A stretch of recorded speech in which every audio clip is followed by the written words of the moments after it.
Hey everyone, welcome to a grill edition of Cass's Kitchen. I totally ruined the first take, which I started mixing everything together. So we're going to catch everything kind of in the middle. We are going to use my leftover cabbage and try to create sauerkraut. That's the plan anyway. In this container, I have about a half a head of cabbage and a tablespoon. I made the same mistake on the last take too. That was destroyed because cameras and I don't know how to work them. A tablespoon of salt into the cabbage, and I am just massaging it at this point. I'm going to spend forever massaging it. The point of the massage is to get every iota of cabbage coated in the salt, and the salt is supposed to kind of bring out the moisture. And you know, just anecdotally, like, the cabbage already feels a lot wetter. Of course, it could be because I'm crushing it as well. But as we go along, the game plan is for this, as I'm not going to add anything else to it. The intrawebs recommends fennel, but I didn't really want to look to see if I had any fennel, because I'm just clearing out the fridge. But we're just mixing with my hand here forever. And as the moisture kind of gets drawn out, it'll kind of create a brining fluid. I don't know how well you can see on here, but my cabbage is also a touch overripe, just because I let it sit entirely too long. So take that for what you will. You know, you can use fresh, but we're going to continue mixing this for bloody ever.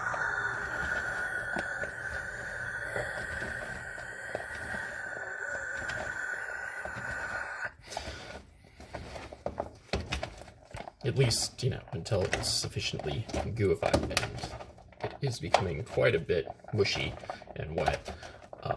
So maybe we'll call this good? I don't know. Why not? But so our next steps is I'm gonna wash my hands first.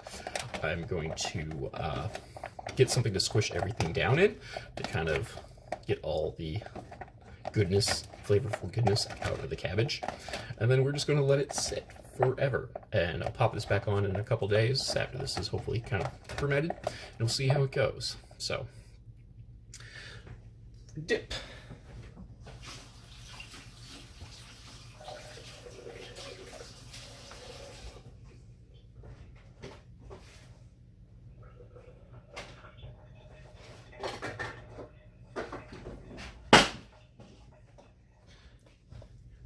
All right, I have successfully broken everything in the kitchen. All right, I have an extra container to kind of help smash everything down, and some weight. Let's just kind of press everything and allow some of this liquid to come out and pool, hopefully. Maybe we'll fix that a little bit, evenly distribute that a little bit more.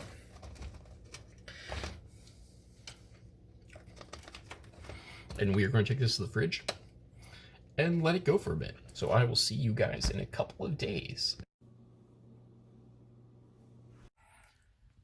Hello everyone, just a quick update on the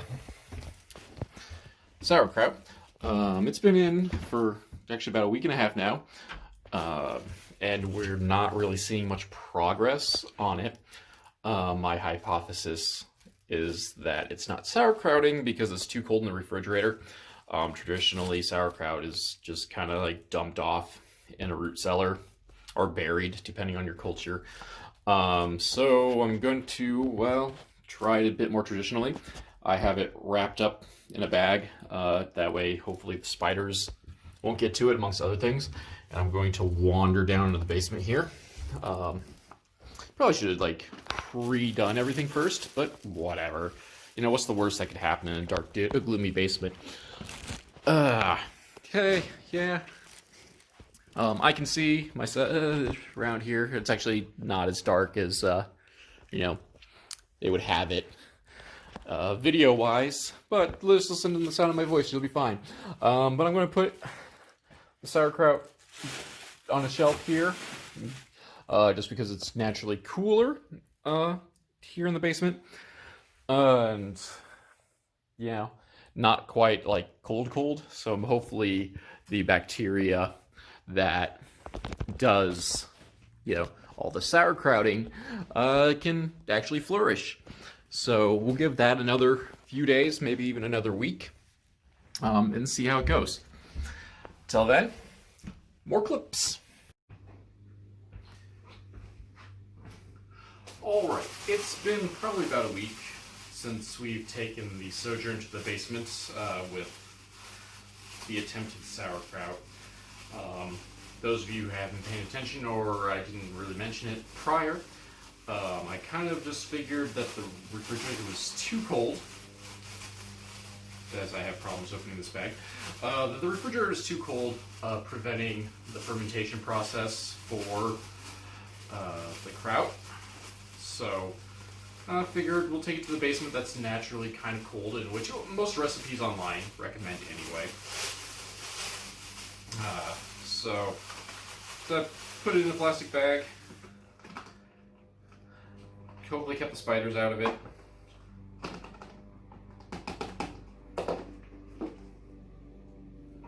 This looks ugly.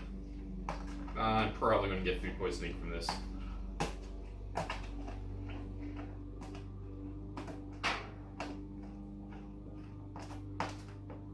As you can see, maybe it's not so horrible from a distance, but it's pretty gnarly. I'll come closer. So here's kind of what we're looking at. Maybe it's not a horrible color, all things considered. Of course, I also let it go for a little bit. The cabbage itself, prior to squishing and salting and whatnot. But all right, here we go.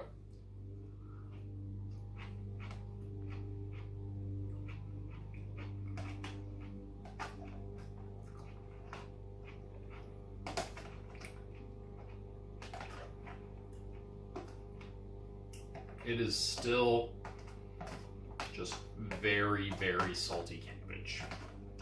So, let's let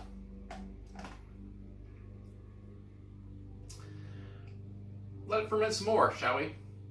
See you next week.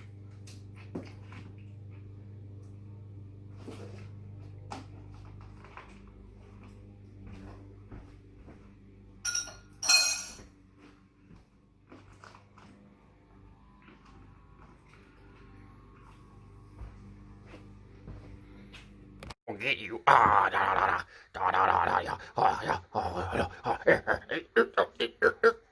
kill you. Oh, you sweet ups. Ah, why would you do this to me? Why would you do this?